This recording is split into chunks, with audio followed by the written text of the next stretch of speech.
Bonjour à tous, c'est Gladys Atiti pour une nouvelle vidéo. Alors comme vous pouvez le voir, aujourd'hui c'est Halloween, donc vu que c'est Halloween, je vais faire une vidéo spéciale Halloween et il n'y aura pas une, mais il y aura deux histoires effrayantes, hein, voilà. Mais par contre, je tiens à prévenir que ce sont pas des histoires qui vont vous traumatiser. Voilà, j'ai pu remarquer que certains de mon public ne voulaient pas regarder les histoires d'horreur parce qu'ils avaient peur. Alors non, ne vous en faites pas. C'est des histoires qui sont un peu effrayantes, un peu étranges, avec du mystère, mais c'est pas des histoires qui vont vous traumatiser. Alors ne vous en faites pas. Ça devrait bien se passer. Voilà, donc vous pouvez regarder mes vidéos, elles sont accessibles à tout le monde. Bien évidemment, faut quand même, voilà, elles sont accessibles à tout le monde, mais il faut quand même faire attention à certaines de mes vidéos qui peuvent des fois ne pas forcément être adaptées à des petits enfants, mais à part ça, tout le monde peut regarder mes vidéos sans crainte. Voilà. Donc du coup, nous allons de suite commencer avec la première histoire. Alors, la première histoire, c'est l'histoire de Sophie. Sophie est une jeune adolescente qui a 16 ans. Elle a 16 ans et elle est en vacances. Donc habituellement, la mère de Sophie emmène Sophie chez sa grand-mère. Le problème, c'est que là, sa grand-mère a eu un problème de santé. Voilà, elle est hospitalisée, donc elle ne peut pas accueillir Sophie pendant les vacances. Donc, du coup, elle va emmener Sophie chez sa sœur, donc chez la tante de Sophie, en fait.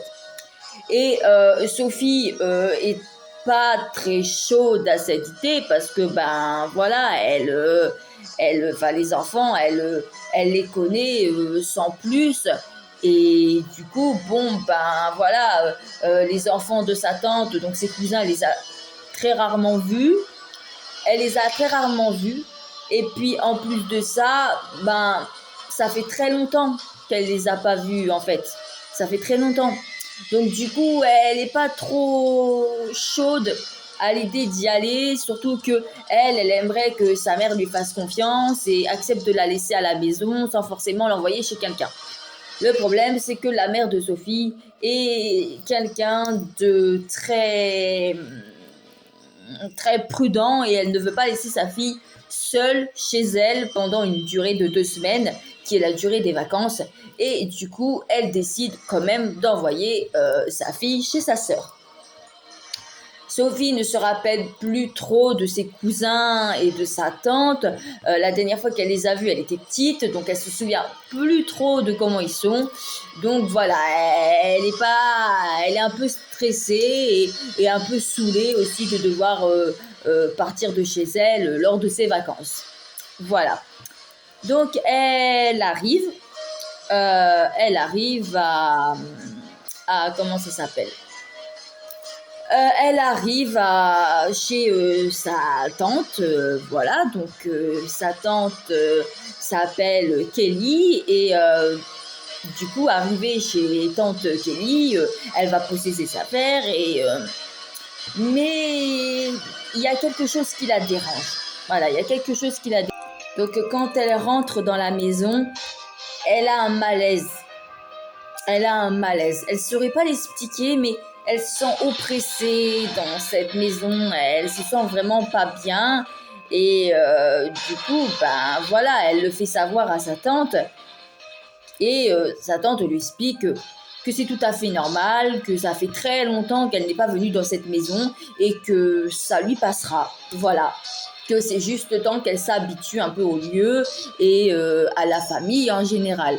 Donc la tante Kelly, quand elle la voit, elle est très enjouée, elle est hyper contente de voir Sophie, mais Sophie se souvient pas trop de tante Kelly, donc du coup, bah, elle est un petit peu réticente et même un petit peu méfiante à ça.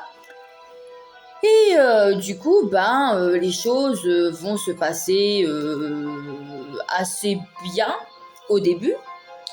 Mais au bout de quelques jours, Sophie va remarquer que ses cousines, avec qui elle a pas trop d'affinité, sont un peu bizarres. Voilà, elles sont bizarres. Elle va entendre ses cousines chuchoter dans la chambre. Parce qu'en fait, c'est deux sœurs. Voilà, ses cousines, ses deux sœurs. Donc, Ophélie et Lisa. Et Ophélie et Lisa, de temps en temps, sont enfermées dans leur chambre et elles murmurent, elles chuchotent. Et, et, et Kelly, Sophie, elle comprend pas trop pourquoi, parce que bon, on n'est pas en plein milieu de la nuit, on est en pleine journée, en plein après-midi, donc pourquoi les filles vont dans la chambre et chuchoter? Bon, elles ont peut-être des secrets entre elles, c'est peut-être quelque chose entre sœurs, c'est ce que Sophie se dit, et elle va pas chercher plus loin, voilà. La tante Kelly, elle, est très gentille, hein, d'après les dires de Sophie, très gentille. Euh, mais elle va remarquer une autre chose, qui cette fois est quelque chose qui va vraiment la faire peur. La nuit, quand elle dort, donc c'est au bout de la 6e nuit, on va dire, elle entend des choses dans la maison. Mais ce qu'elle entend, c'est des chants. Mais pas des chants, chants de Noël, enfin c'est pas des chants, chants de Noël ou des chants joyeux. Non, c'est des chants vraiment étranges dans une langue que Sophie ne reconnaît pas. Et du coup, à la suite de ça, Sophie ne va pas être trop rassurée. Elle va commencer vraiment à se poser des questions. C'est quoi ces chants étranges? Pourquoi mes deux cousines chuchotent dans la chambre alors qu'on est en pleine journée? Enfin voilà, que des trucs comme ça qui, qui mettent Sophie pas très à l'aise. Et Sophie, le lendemain matin, va se rendre compte d'autre chose. Quelque chose qu'elle n'avait jamais vu auparavant et qu'elle n'avait pas remarqué. Et là, elle remarque ça et du coup, ça l'intrigue un peu. Elle, en allant aux toilettes, elle va remarquer que dans le couloir, il y a une porte. Une porte qu'elle ne connaît pas parce que c'est ni la chambre des filles, c'est ni la chambre de sa tante, c'est pas la salle de bain, c'est pas la cuisine. Donc c'est étrange. Et Sophie, elle va nous l'avouer, elle est un petit peu curieuse et en plus depuis quelques jours, elle sent, enfin, elle tombe sur elle voit elle a entendu des choses étranges depuis qu'elle est là. Donc forcément, elle va s'interroger. Et quand elle va voir cette porte, elle va avoir envie de l'ouvrir. Mais au moment où elle pose sa main sur la poignée de la porte, sa tante Kelly apparaît et lui dit « Non, éloigne-toi de cette porte. Cette porte est interdite. Personne n'a le droit de l'ouvrir à part moi. » Alors bon, Kelly s'éloigne de la porte et elle comprend assez rapidement que sa tante ne lui dira pas ce qu'il y a derrière cette porte. Elle lui dira pas. Et elle trouve ça encore plus bizarre que sa tante ait eu cette réaction au moment où elle voulait ouvrir la porte. Elle dit pour que ma tante se fâche comme ça, parce qu'elle était vraiment en colère, c'est qu'il y a quelque chose de louche derrière cette porte. Il y a vraiment quelque chose de louche.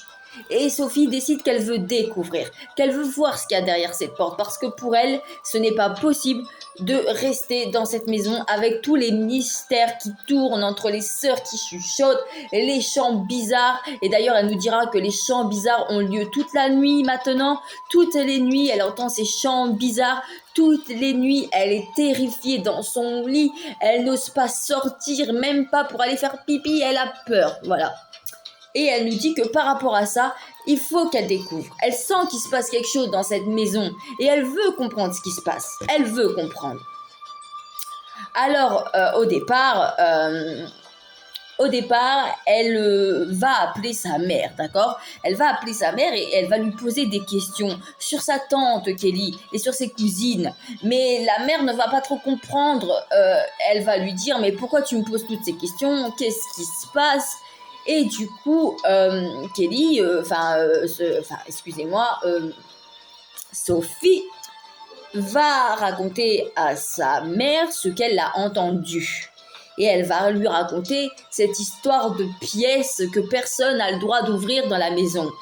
Et de là, la mère va lui dire qu'elle ne sait pas du tout, mais pas du tout de quoi elle parle, et qu'il faut qu'elle se calme, et que c'est peut-être un débarras, que c'est peut-être quelque chose, et que c'est la maison de sa tante, et que si sa tante ne veut pas lui dire ce qu'il y a dans cette pièce, et ben c'est son droit, et qu'elle doit s'en contenter. Voilà.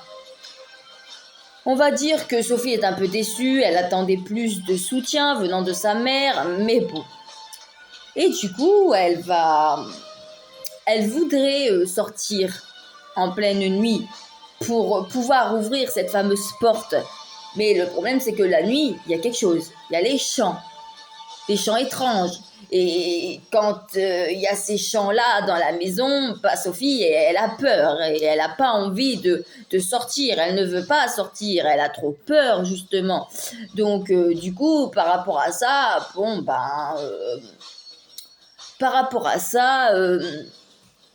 elle va essayer de monter à un plan pour qu'elle puisse voir ce qu'il y a dans cette pièce parce que c'est étrange. Le problème, c'est que les choses étranges s'enchaînent. Maintenant, elle va un soir être terrifiée parce qu'elle va regarder à travers sa fenêtre et elle va voir que ses deux cousines plus la tante Kelly tiennent des bougies à la main et marchent en rond dans leur jardin.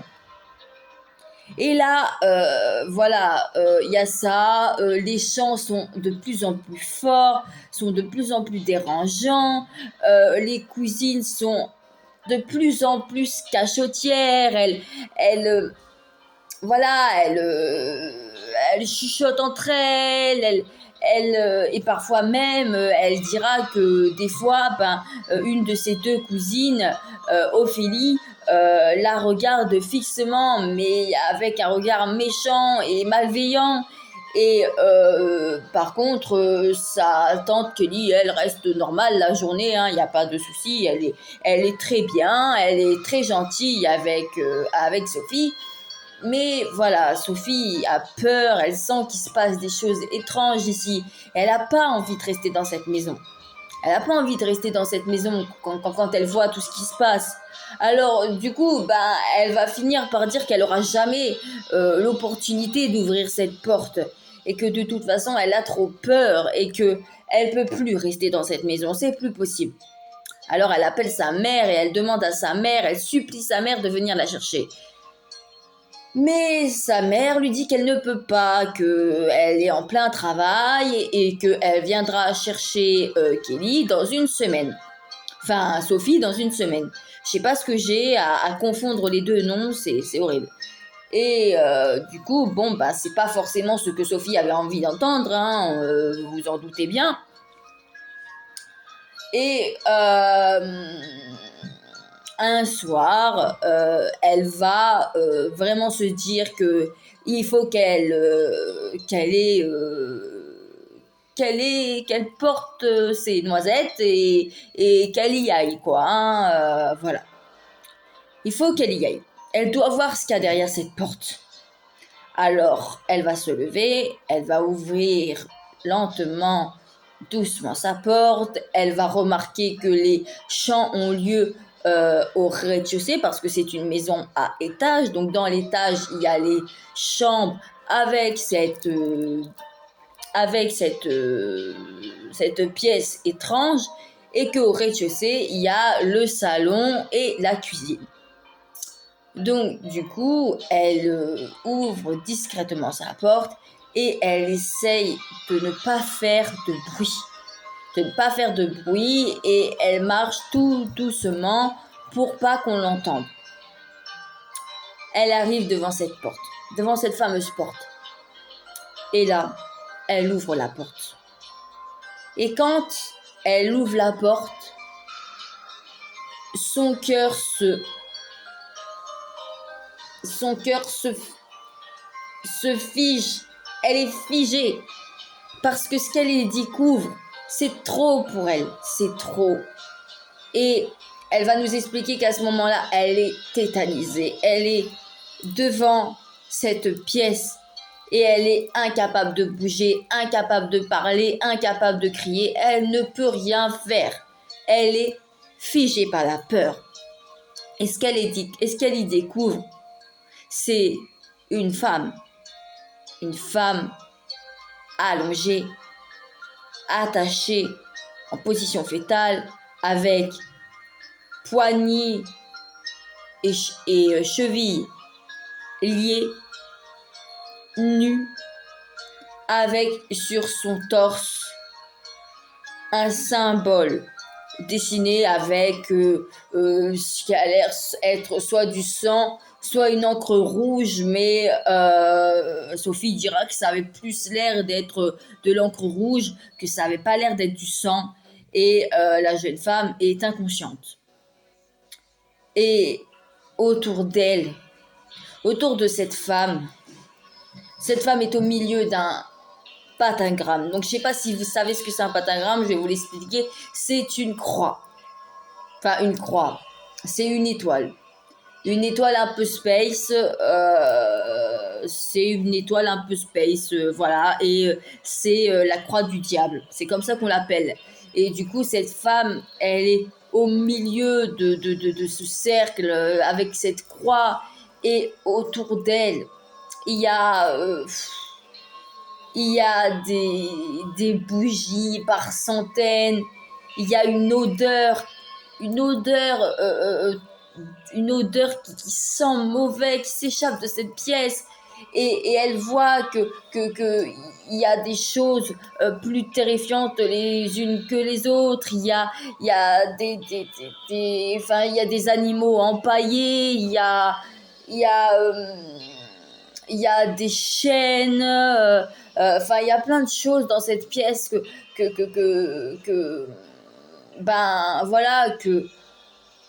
Sophie ne s'explique pas et ne comprend pas et prend peur à la vue de tout ça.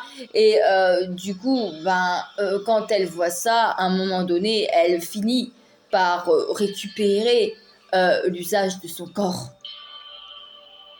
Et elle finit par se dire qu'elle doit partir de cette maison, que maintenant elle doit partir de cette maison et que si sa mère ne vient pas la chercher, elle partira par ses propres moyens.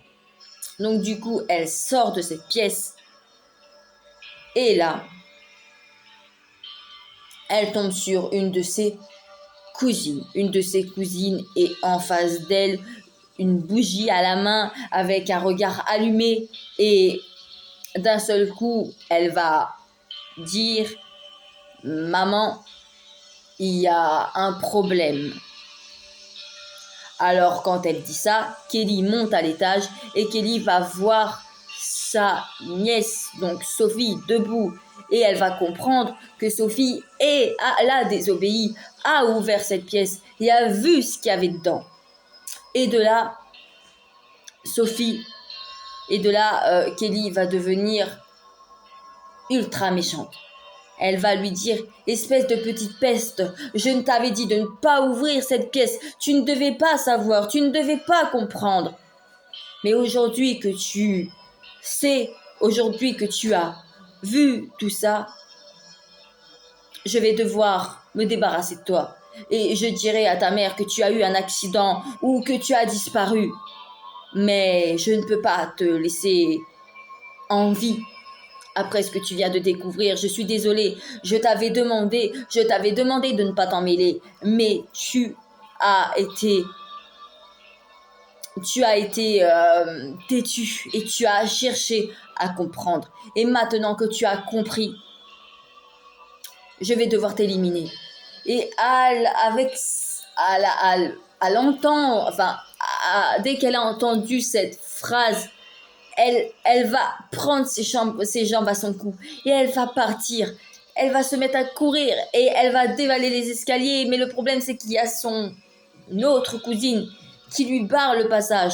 À ce moment-là, elle sait pas trop comment elle a fait. Et on va dire qu'elle a eu, à ce moment-là, elle dira qu'elle avait l'impression d'avoir une force surdimensionnée et elle a donné un coup de poing à sa cousine. Elle a donné un coup de poing à sa cousine et elle s'est parée. Elle est partie de la maison. Mais quand elle est partie de la maison et qu'elle courait, elle remarque que qu'il n'y avait pas que Kelly et ses cousines, qu'il y avait des centaines d'autres gens avec des bougies qui couraient vers elle. Et de là, Sophie va nous raconter qu'elle a peur, qu'elle sait à ce moment-là qu'elle doit partir et qu'elle ne doit pas rester ici, même pas une minute de plus. Alors elle court, elle court et elle finit par se retrouver dans une forêt. Et elle finit par se perdre, par ne pas retrouver son chemin. Elle sait pas où elle est, elle perd complètement le sens de l'orientation. Et elle se cache derrière un arbre. Elle se cache derrière un arbre et elle appelle la police. Elle appelle la police et elle prévient la police que dans la maison de sa tante, il y a une femme mal en point, voilà, très mal en point. Et du coup, elle va rester cachée derrière cet arbre pendant un long moment, jusqu'au moment où elle voit les gyrophares de la police. Quand elle voit les gyrophares de la police, grâce à la lumière de celle-ci, elle arrive à retrouver son chemin. Et elle revient devant la maison de sa tante.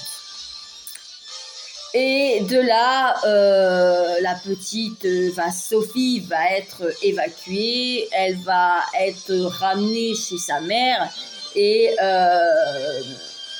quelques temps plus tard, Sophie apprendra que ses cousines et que sa tante étaient des satanistes. Voilà, ils étaient des satanistes et ils faisaient des rituels. Et d'ailleurs, ils avaient été rendus responsables de plusieurs disparitions de femmes, d'enfants, d'animaux aussi. Et la tante avouera plus tard que oui, en effet, elle faisait des sacrifices.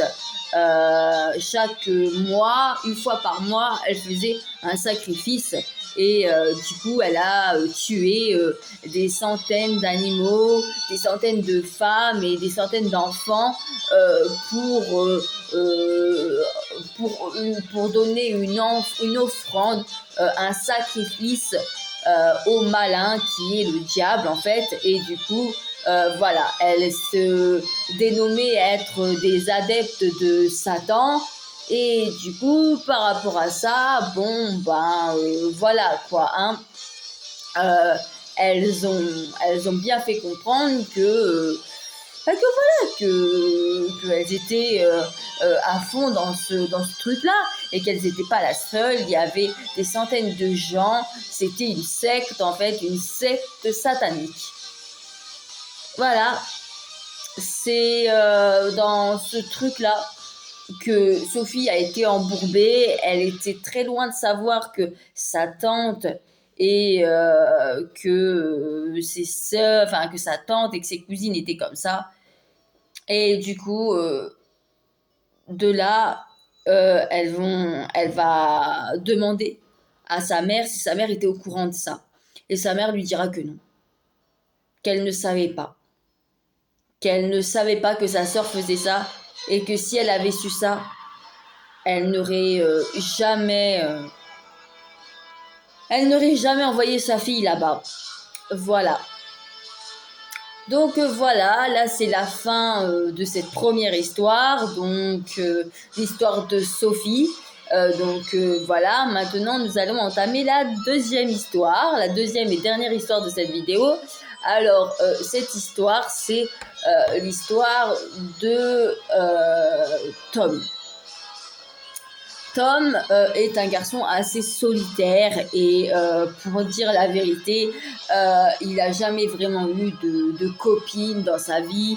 C'est un garçon très solitaire c'est un peu le genre de garçon qui, dans la cour de récréation, va être assis sur un banc et va lire son bouquin et ne va prendre connaissance de aucune personne qui se trouve autour de lui. Il est à fond dans son truc. Excusez-moi.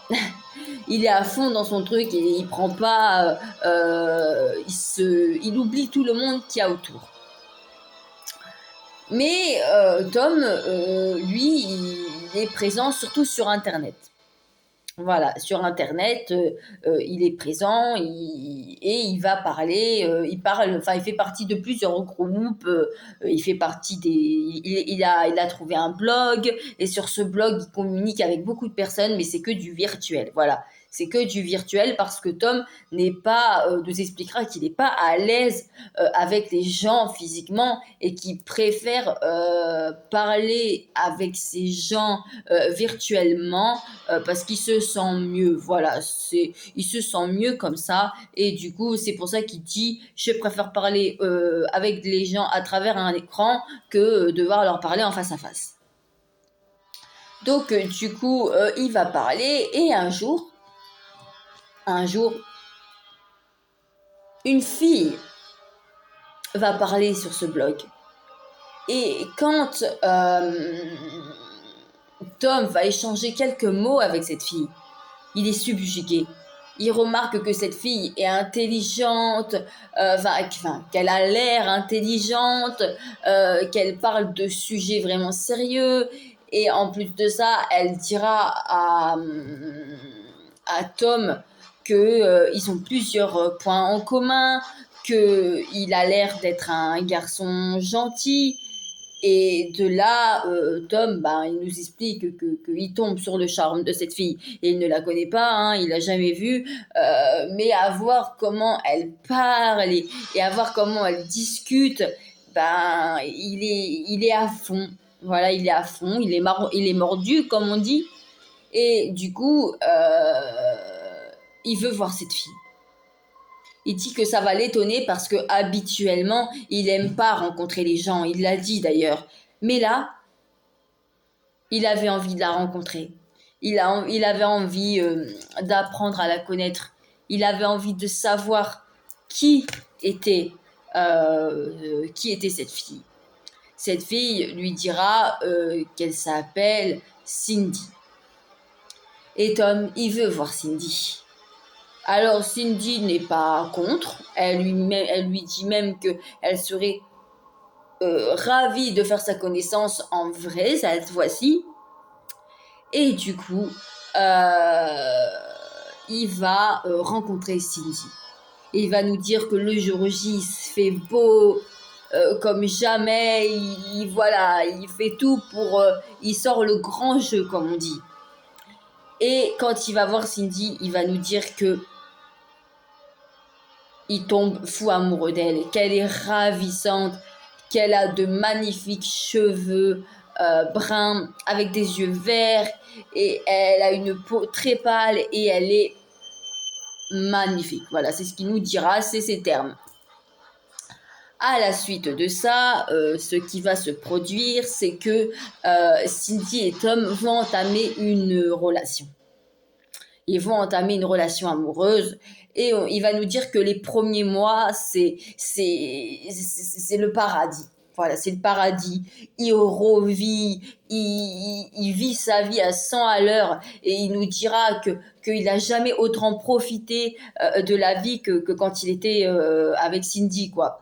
Et le problème, c'est que au fil des mois, Tom va remarquer quelque chose qui va pas trop le déranger. Au début, ça va pas le déranger. Il va remarquer que Cindy est très jalouse.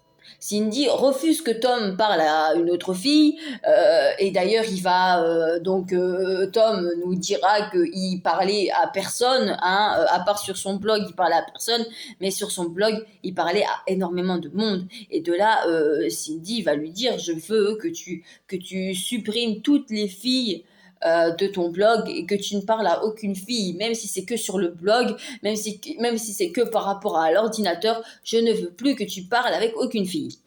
Alors de là, Tom, il va s'exécuter, il va enlever toutes les filles qu'il a en contact sur ce fameux blog et voilà, il va faire ce qu'elle a dit et il croit que ça va la calmer et qu'ensuite ils vont reprendre leur histoire comme au début, que ça va redevenir l'amour fou que c'était avant, mais il va se rendre compte assez rapidement que voilà, Cindy est pas contente. Elle est pas contente parce que elle trouve que Tom il est trop souvent sur son livre en fait. Il est trop souvent sur son livre et elle va lui dire mais j'aimerais que tu sois un peu moins sur ton livre, un peu plus avec moi, qu'on passe un peu plus de temps ensemble et tout. Et voilà, et Tom, il va dire que ça, il comprend pas trop, parce que certes, il lit son livre, mais bon, il n'est pas tout le temps sur son livre, et il passe quand même du temps avec elle, quoi. Et du coup, bon, Tom vit encore chez ses parents hein, à ce moment-là, et il va nous dire que quand il est pas avec elle, quand il est chez lui, et qu'il est seul dans sa chambre, elle va lui envoyer des centaines et des centaines de messages. Elle va l'harceler et Tom va comprendre que voilà, qu'elle est trop possessive et que même elle lui en demande toujours plus, elle est jamais satisfaite. Enfin voilà, tout ça, ça saoule Tom, hein, ça le saoule. Et du coup, il va pas écouter Cindy. Il va recommencer à parler à des filles sur ce fameux blog et il va parler à une autre fille qui s'appelle Louise et du coup il va se confier à Louise. Il va se confier à Louise et puis il va dire que il adore, qu'il est amoureux qu'il est amoureux qu'il est amoureux de cette fille, mais enfin qu'il est amoureux de cette fille, mais voilà, il est amoureux de Cécile, mais Cécile, j'ai un petit doute là. Je suis désolée, j'ai un petit trou de mémoire, je ne me souviens plus comment cette fille s'appelle. Je crois que c'est entre Cécile et Cynthia, mais je crois plutôt que c'est Cécile. Donc on va rester sur Cécile. Désolée si je me trompe, hein, mais écoutez, je crois que le nom est Cynthia. J'espère que je me trompe pas. Voilà, j'ai un trou de mémoire. Je sais pas pourquoi. Il y a quelques minutes, je me souvenais parfaitement du prénom, mais là, j'avoue que j'ai un gros trou de mémoire. J'arrive pas à me souvenir, donc du coup, je vais dire Cynthia. Voilà, je vais parler Cynthia. J'espère que je me trompe pas. Et voilà. Et du coup, voilà, il dit qu'il est très amoureux de Cynthia, mais que le problème, c'est qu'elle est trop jalouse. Elle est trop jalouse, elle est trop possessive et il se sent un peu étouffé avec elle. Il se sent un peu étouffé avec elle et du coup, il va lui dire, écoute, je l'aime, mais elle m'étouffe trop. Elle me laisse pas assez de liberté. Et du coup, à ça, il va dire, écoute, voilà, moi, voilà, il va se confier tous les soirs à Louise, et un jour, il va rencontrer Louise. Il va faire la rencontre de Louise. Au départ, il voulait pas, il nous dira, mais il nous dira qu'avec le temps, il commençait à avoir des sentiments pour Louise. Et ces sentiments pour Cynthia n'étaient plus les mêmes, voilà, c'était plus pareil, il y avait plus le même truc. Donc du coup, il va dire à Cynthia, il va lui dire, écoute, c'était sympa entre nous, j'ai beaucoup aimé, mais voilà, j'ai rencontré une autre fille et je suis amoureux d'elle. Et de là, Cynthia va très mal le prendre. Elle va nous raconter qu'au téléphone, elle était hystérique. Elle criait, elle ne le laissait pas parler. Enfin, voilà. il a compris qu'elle le prenait très mal, mais il s'est dit qu'il n'allait pas se laisser faire par les états d'âme de son ex-petite amie et qu'elle serait obligée d'accepter, et il pensait qu'elle finirait par l'oublier au bout de quelques temps et par passer à autre chose. Le problème, c'est que Louise va lui raconter que voilà, que quand elle rentre chez elle, elle se sent suivie, qu'elle a l'impression que quelqu'un l'observe, qu'elle est jamais très à l'aise, qu'elle reçoit des coups de fil chez elle, mais que quand elle répond, il n'y a personne au bout du fil. Enfin, que des choses comme ça qui font que Louise commence vraiment à s'inquiéter. Elle comprend pas ce qui se passe et elle en parle à Tom. Tom va nous raconter que voilà, il va dire à Louise de ne pas s'inquiéter, il va dire à Louise de pas s'inquiéter et que c'est peut-être juste un canular et que une personne essaye de le faire marcher, mais que ça finira par lui passer. Enfin, que des trucs comme ça. Et du coup, excusez-moi, je m'étire et je baille, je suis désolée. Et du coup, elle va lui dire ça jusqu'au moment où un jour, Louise va croiser le chemin de Cynthia. Et elle va raconter que Cynthia l'a regardée très méchamment et qu'elle a eu peur et qu'elle a accéléré le pas à ce moment-là. Et voilà, et tous ces éléments que Louise a racontés à Tom, ils vont continuer. Le problème, c'est que ce sera de plus en plus souvent, et Cynthia, et Louise va se sentir de plus en plus oppressée, de plus en plus mal. Et du coup, un jour, elle rentre chez elle,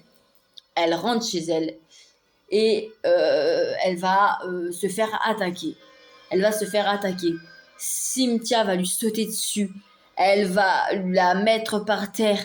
Elle va la rouer de coups en lui disant: Tom, c'est mon petit ami, il est à moi, il m'appartient, je ne veux plus que tu le vois, je ne veux plus que tu lui parles, il est à moi, laisse-le, c'est moi qui l'aime, toi il t'aime pas, il fait ça que pour me rendre jalouse, je le sais. Et tout en disant ça, elle la frappe, et elle s'arrête pas. C'est un passant qui va passer dans la rue et qui va voir ça, qui va séparer Cynthia de Louise. Et du coup, Cynthia va être emmenée par les flics, mais Louise, quant à elle, va se retrouver à l'hôpital. Voilà, elle va se retrouver à l'hôpital et elle a beaucoup de conclusions sur le visage. Elle a le nez cassé, elle a un œil au beurre noir, elle a des bleus partout, enfin voilà. Et du coup, quand Tom va apprendre ça, il va être malheureux, il va être mal pour Louise, et il va courir à l'hôpital, et Louise va lui raconter, il va lui dire que c'est Cynthia qui l'a attaqué, et que elle n'a pas pu se défendre, elle a essayé mais elle n'a pas réussi. Et du coup, Tom va en parler à la police. La police lui dira qu'ils ont arrêté Cynthia et que Cynthia va être mise en garde à vue et qu'elle va devoir faire qu'elle va devoir s'expliquer sur son geste, et qu'après, elle risque une peine de prison dans un centre pour mineurs, vu qu'à cet instant-là, elle est mineure. Et donc, du coup, elle va finir par être emmenée par les flics, et elle devra plusieurs années de travaux généraux, et elle devra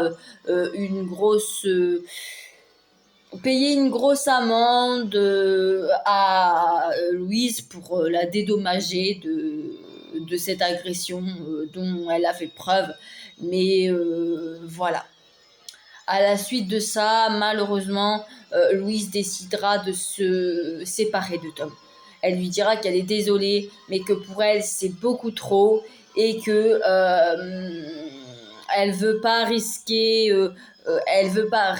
de se refaire attaquer par rapport à lui, et que du coup elle préfère s'éloigner de lui, que elle est triste que les choses se finissent comme ça, mais qu'elle a besoin de se protéger, et que pour se protéger elle préfère mettre un terme à leur histoire.